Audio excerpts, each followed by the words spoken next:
So I know that last time I was like, I want to introduce these episodes, but I don't want to do that. That's fine. I can do the intros. I like doing them. You like doing them? Yeah, I think I like doing them. Well, that's good. One of us should. Yeah, I mean, it sort of clears my mind getting into it a little bit. It's just going to be a general chat where we talk about stuff that we've been watching, and it's not necessarily going to be stuff which is far from ideal. Sorry. Yeah, it might be things that are quite close to ideal. Yeah, there's lots of stuff that we watch that we like. Maybe we should call it that, close to ideal. There we go. And if you're listening to this and you've seen that the title of the first one of these is close to ideal, and you're now hearing this, then you can see that the thought process was way ahead of time. I watched Spy Kids Armageddon this week. Okay. But you haven't even seen the first one, right? I don't think I've ever seen any of the Spy Kids films. You missed a rite of passage. I did. So the only thing I have of Spy Kids in my head is that there was some sort of 3D ride type thing associated with it. Is that not? I don't even remember that. The thing for me was that it was so impactful that for many years, like an embarrassing number of years, whenever I saw Danny Trejo in anything, I was like, oh, it's the guy from Spy Kids. Wow. I don't even remember what my first exposure to Danny Trejo is. I guess like maybe Machete? It's still Rodriguez. Like Rodriguez did Spy Kids originally, which I also didn't know. Okay, that's interesting. Because part of the reason that I accepted the suggestion of watching it was because I looked it up and was like, oh, Rodriguez did it. That'll be cool. And then I saw that he did all of them and was like, oh. Is it cool? I mean, he did Planet Terror and... No. Is Spy Kids cool? It's for what it is. It got to like 8 minutes in and I was like, I cannot do this. Oh, wow. Okay. And Harry was like, look, this is the point. This is what you agreed to. Like, it's a bad film. Like, this is why we're watching it. And I was like, but it's just so painful that I actually can't. Right. And then it kind of ticked over into 10 minutes and I was like, oh, I get it. I'm here for the ride. Okay. I just needed to be more like, this is the film and I'm here for the journey of this film. Yeah, there are such different reasons to make and watch a film, right? Yeah, and like getting to that point where you can take the piss out of it and like add the jokes in and that makes it funnier. Does it have any kind of level of sort of self-awareness or like meta humor? You know, there are kids' films that you watch them back and you're like, oh my God. Yeah, Pixar's great for that. that. Exactly. That went way over my head. No. Okay. No, there was like, so there's a bit near the beginning where the parents, do you know what the premise is of Spy Kids? It kind of says what it is. I mean, I feel like it says what it is on the tin. Yeah, it's they're kids and they're spies. But because their parents are spies. Family business, right. It's like being a butcher, right? Yeah, okay. So their surname is Spy. No, it's not. No, it's not. Oh. I would have bought that with that kind of film. I know. In the original, they're like, I think their parents get kidnapped or something, and then they have to go and rescue them. In this one, there's like a weird tech thing going on. So like, it's a game. I can't even really. There's a virus that's also a game that's also gonna like destroy the world, and it's Billy Magnussen that is the villain. Okay. Yeah, and at the beginning, there's a bit where they have to like get into their locked rooms. Like the dad is getting in, and he has his like Apple Watch on. Yeah. He presses a button, so a hologram appears, and he uses that to scan in. And I was kind of like, why is there a hologram? And Harry was like, we already have the watches. And I was like, oh shit, that's true. We can't, like, how do you up tech now? Sure. Yeah. Wait, when is this film from? Like last year. Oh, wow. Oh, sorry. I thought you were watching some film from like 15 years ago. No, the new one. I was watching the new one. Oh, this is recent. This is the third one or the fourth one or something. Wait, so is it the same kids from the original? No. But they're like 35 and they're like... If they were the parents, then that would be so much more interesting. No, the original had Antonio Banderas as the dad. Oh, wow. Oh, okay. So it was funny. It was camp. It was like very tongue-in-cheek. That sounds good. This one has... The dad is the guy from Alvin and the Chipmunks. Like, it's just not... Is this like a Son of the Mask type thing? where like it's so far removed from the original cast and premise and everything that it's just trying to trade on a name. Well, that's what I thought, but then because it's the same director, and actually the original was kind of like that as well. It was really cheesy, but I was a child, so it was fine. So watching it now is always going to be a bit different. Sure. It honestly just recycled exactly the same jokes as the first one. Oh, okay. So we're just doing the same beats again. It's like a tribute album. Yeah, exactly. It is. So it was written by Rodriguez and his own son. Oh, okay. Okay. Yeah, and like the original had the villain was turning. There was like this theme. I can't remember what it was. Basically, he had like shrunken animals, but they were real animals, which was very cool. And I remember being honestly heartbroken when I told my dad about it, and he was like, "That's impossible." It's like, but we just don't have the technology. And he was like, "No, they would die." Now you're saying that, I'm realizing that the original Spy Kids fits in my head alongside Honey, I Shrunk the Kids. Yes. And like Agent Cody Banks. Exactly. 2001. It's that vibe. Oh, it's that. Okay, it's all the same sort of era, right? Yeah, exactly. Interesting. 92% on Rotten Tomatoes. The original. Whoa, is that the critics rating or the audience rating? Okay, wait. So 92% critics rating. Guess what the audience rating is? It's got to be lower than that. It is lower than that. Okay, like 60%. It's lower than that. Whoa. Okay. What like 40? It's 47. Wow. No, wait, sorry, that's for the original Spy Kids. The original, yeah. The reason we watched the new one was because it had a solid 5 out of 10 on every single score that we found. Oh, really? The Rotten Tomatoes for Spy Kids Armageddon, 56% critics, 42% audiences. Yeah. Which is very sort of middling, right? Was it middling? Oh, wait, one sec. I just need to turn my heater off. Was it middling? The thing we've talked about before about kids being having adult lines is how I felt at the beginning of Spy Kids Armageddon. But they kind of pull it around, and I have to say, the kids are quite good actors considering how young they are. Oh, interesting. They pull off what is basically adult speech, but then there are some moments where they do kind of sound more like kids. But the thing that really bothered me is that you could take the parents out of the film and it wouldn't make the slightest bit of difference to the film. And the whole point of Spy Kids, the first one, is that their parents are spies, and that's why they become spies. Right. And in this one, the kids are already spies. Right. It's just like, why are the parents are just there to like basically fuck up. Wait, are the parents spies? The parents are spies, yeah. They're bad spies. Okay, everyone's spies. Okay. Everyone is spies, yeah. Maybe that's a better film. Maybe that's a better title, yeah. On the subject of child actors, though, there are child actors, and we see this in so much stuff, who are phenomenal. Yeah. The kid in Looper was amazing, and he was like 5 years old. Kid in Looper, like the entire cast of School of Rock? Oh, yeah. Yeah. Yeah? I thought you were going to say Stranger Things then, and I was like, no. please don't. I mean, they're not bad. They're not bad. They're fine, yeah. They do a job. We watched Challengers the other day. Oh, yeah. I've still not seen that. It was good. I enjoyed it. It was one of the better things I've seen recently, for sure. Wow. You must have been watching some absolute shit. Oh, I have. I really have. And I'll get onto some of that in a minute. Zendaya is a super, super competent actor. And I just don't think she ever elevates material in anything I've seen. And that's not like I don't like Zendaya. I enjoy watching her in stuff that I've seen her in. I just don't think she takes it to that next level.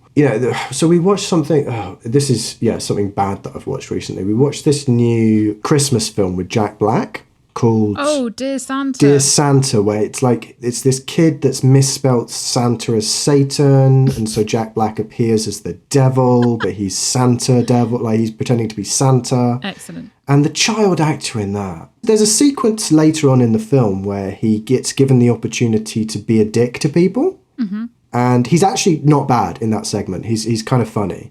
But he is out of his depth. Borderline between being competent and actively sort of diminishing the film. Mm-hmm. And this kid's been in a lot of stuff. This kid is, I don't know what's going on, why that's the case. But as I say, there are child actors that don't do that, right? There are really, really good child actors out there that like I mean, like Macaulay Culkin, right? Elevated everything he was ever in. Right. That's why he worked so much as a kid. I've been trying to decide whether to watch the latest Ghostbusters or not. There's a couple of latest ones, aren't there? There's Afterlife. Did you see that one? I haven't seen any since the really old ones. Okay, so there's 3 new ones, right? Afterlife is the one I was thinking. I saw the trailer for the Frozen one and I was just like, I don't think I can handle that. They're 1 and 2, right? Yeah. Of that era. And then there's Lady Ghostbusters in the middle, which is completely separate. It's separate? Again, not seen these films, not done the research. It's actually, now that I'm clicking on them, all it makes me want to do is watch the original. Although I do know that rewatching the original takes away from the magic of it because it's so weird and not in the right way. Like there's the whole, is it Dan Aykroyd that gets a blowjob from a ghost? Oh, from Slimer, yeah.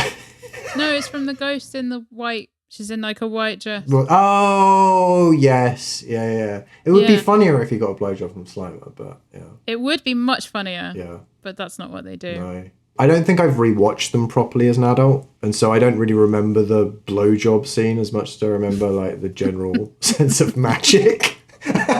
Well, I do. Yeah, I'm sure. Yeah. I don't know much about the new ones. I know that Finn Wolfhard's in them, right? From Stranger Things. And Paul Rudd. Yeah, it's the Paul Rudd one that I saw the trailer of and was like, this looks like they've used all their best bits and it wasn't even that good. But again, it's just a fucking IP grab. It's so bleak and sad. Oh my God. Do you know how much it made, the first Ghostbusters at the box office? The 1980s one? Yeah, have a guess. I don't know, like $100 million or something. 300 million. Oh, wow. Yeah. What, 300 million in 80s money? I assume it's in 80s money. Otherwise, Google is lying to me. Yeah, budget 25 to 30. Yeah, 300 million. Yeah. Damn. Well, this is it. But that's it. It's like they know that it makes money, so they know that it's going to continue to make money, right? They know that it made money 40 years ago. Did the new ones make money? No. Wait, what did Afterlife do? 75 million budget, came away with 200 million. So they made less. Yeah. Frozen Empire, budget 100 million, box office 200 million. Why are they making these films? They're not even making money. No. Because 100 million budget, that's not including the marketing budget, is it? No. So that maybe broke even? Yeah. What the fuck is going on? Something strange. Something strange in your studio. So is our consensus that I shouldn't watch the new Ghostbusters? No, watch them, but that's material for us to whine about. Okay, but you'll have to then watch it as well. Oh my God. I hadn't considered that. I mean, I'd rather watch that than any Avengers film. Wait, what have you seen of Marvel? Or Marvel generally, or just Avengers? Marvel generally. Oh, so little. It's embarrassing. Okay, interesting. Do you want to do a bet on how many I've seen? I'm going to say you must have seen 5 at least, right? Oh, yeah. I hope I've seen 5. Yeah, these films have been knocking about for ages. You're going to say 5. I'm going to... You think you've seen 10? I think 10 might be pushing it. I think 8, probably. Yeah, it's somewhere in there, isn't it? 5 to 10. Yeah, okay. Wow, it's split up by phases. Okay, so I've seen Iron Man. Okay. 1. Yep. Scroll. I've seen Guardians of the Galaxy. Okay, that was fun, that one. I've seen Black Panther. That was also pretty fun. Oh, mate, say you're making it to 5 at least. Come on. I don't know, that's 3. Oh, I've seen Fantastic Four. Wait, which one was that? Because they made a few Fantastic Four films, haven't they? Wait, so does like X-Men and that not count as Marvel? It's not Marvel Studios. And Into the Spider-Verse wasn't Marvel? No, that's also... Well, that's why it was good. Yeah, no, those films are great. I love those films. Okay, so 4. I've seen 4. You've seen 4? Oh, I was pretty close with the 5, yeah. You were closer. Yeah, I mean, I've seen considerably more than that. I've seen probably the majority of them at this point. There's definitely like a good few that I've not seen, and even in recent times, I've fallen off of watching any of them.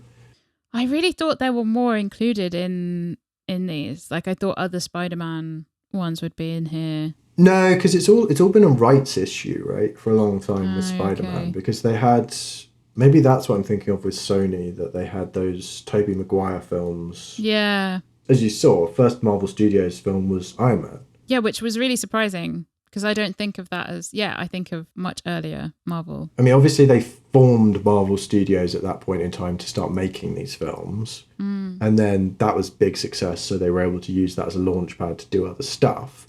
But I think recently the rights to the X-Men stuff has all gone to Marvel because I think Disney acquired Fox. And so it all comes under the same banner now because Disney's bought everyone. So they own all of the rights to everything. So I think they're going to fold all of the X-Men stuff back into the Marvel Studios universe. Future ones here, we have Black Panther 3, untitled X-Men film. Yeah, and as I've said before, with Madam Web, these are all baby films for babies, and sometimes you just want to, have a big bottle of warm milk and watch the Marvel films. That was such a wonderful insight. Yeah, look, there's no psychoanalysis that needs to be done of me, right? Let's just say that. Sometimes you just want to get into a warm bath, which is approximating the womb, put on a Marvel film on your laptop, and pretend that you haven't been born yet. The laptop in the bath thing, a friend of mine did that, and it kind of blew my mind because I was like, oh man, as a fairly clumsy person, I don't want my laptop anywhere near any water. But he would sit and write. He would have his laptop on a chair outside the bath, and he would sit in the bath and write on his laptop, and I just found that mind blowing. Yeah, I mean, I can see that. Like, talk about living on the edge. That's basically the X Games of being in your 30s, right? As a writer, yeah. I'm writing a thriller and I'm going to write it like this. Chance of electrocution, yeah. Well, if it's not plugged in, I don't know how much you're going to electrocute yourself if you drop your laptop in the bath. You're just going to fuck your laptop up. I wasn't even thinking about the electrocution. I was thinking about the laptop. Oh, I mean, if it's plugged in, though, then you're basically just sitting there with a toaster. Accident waiting to happen, yeah. I would never plug it in, yeah. Oh, yeah, that would be ridiculous. If the power was low and I wanted to watch a baby film while I was in the bath, then, you got to do what you got to do. Yeah, desperate times. Exactly. Ugh, Benedict Cumberbatch. Oh, yeah, he's in quite a few of them now, isn't he? Yeah. He's got to be worth a lot of money now, hasn't he? We have complained about him on multiple episodes already. It hasn't felt like enough, though. I feel like I've still got loads left. Will it ever be enough? No. When he stops, then it will be enough. What, like when he dies, you'll feel bad about ragging on him? Is that what you mean? No, I don't wish him ill. I just don't want to watch him in anything. Yeah, he can continue doing his thing. I can't tell if that whatever of the dog film was any good because people were super mixed about it. Is it Power of the Dog? Is that the one you're thinking of? I keep thinking Hair of the Dog and that's something else. Yeah, Power of the Dog is like a Western from a couple of years ago. Yeah, exactly. Yeah, I didn't see it either. I think someone told me to watch it, but I haven't listened to their advice. Cumberbatch identifies as a feminist. Okay. Sure. I'm sure he does. A very convenient label to have. It's a useful one. Yeah. It's better than not that. Well, it depends what kind of films you want to make, doesn't it? True. If you want to be in a Mel Gibson film, then maybe not. I watched a couple of episodes of The Vicar of Dibley recently, and it's really interesting that Mel Gibson, he's like her sex symbol. She's got a picture of Mel Gibson on the wall Next to as Jesus. this sex symbol. Yeah, exactly. So the context of Mel Gibson was so different in the 90s to what it became later. It's just funny to see. I was wondering what your link was. If Yeah. you were just being like, no, we're not talking about Mel Gibson. We're just going to talk about Vicar of Dibley. No, And I was like, 100%. Yeah, 100% Mel Gibson, because he was such a different character in the public Yeah. consciousness until He was Braveheart. well, everything. Yeah, exactly. Yeah. Vicar of Dibley is so well written. It's Richard Curtis, isn't it? Yeah. What was the other one that he worked on? Did he work on Blackadder at one point? Oh, probably. He did all of those, like Notting Hill and everything, didn't he? Yes, but I think his best work, if I'm remembering correctly, was usually with Ben Elton, because Ben Elton had a bit of an edge to his work, and Richard Curtis was good at sort of keeping things on the rails. Yeah, like Four Weddings and a Funeral. Yeah, so Blackadder 2 onwards, I think, was the two of them. which is some of the best sitcom stuff. Well, yeah, Blackadder 1 was kind of weird. They were sort of finding their feet with it. It's totally different to the other three.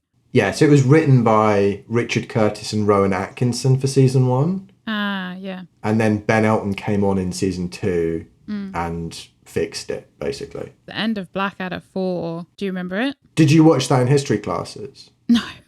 We watched it in a history class at school. Wow. It's such a British ending to a sitcom as well. Like when you see British sitcoms parodied, it's like, So and then everyone died. Yeah. But then at the same time, they talk about how it was such a difficult thing to write because it's First World War, right? So it's like, it's so charged and it's much less charged now than it was then. And they really didn't know how to write it. They couldn't really have them escape. Because it sort of belittled it. Yeah. And then they decided on this ending. And then they filmed it and it just didn't work. Like it just felt like it was a joke that wasn't landing right. And they're in a studio. They only had like some meters to run. And so it just kept falling flat and they didn't know what to do and they ran out of shooting days. And then they slowed down the footage and you just get this amazing ending. Right, okay. And then it fades to the poppies, right? Yeah.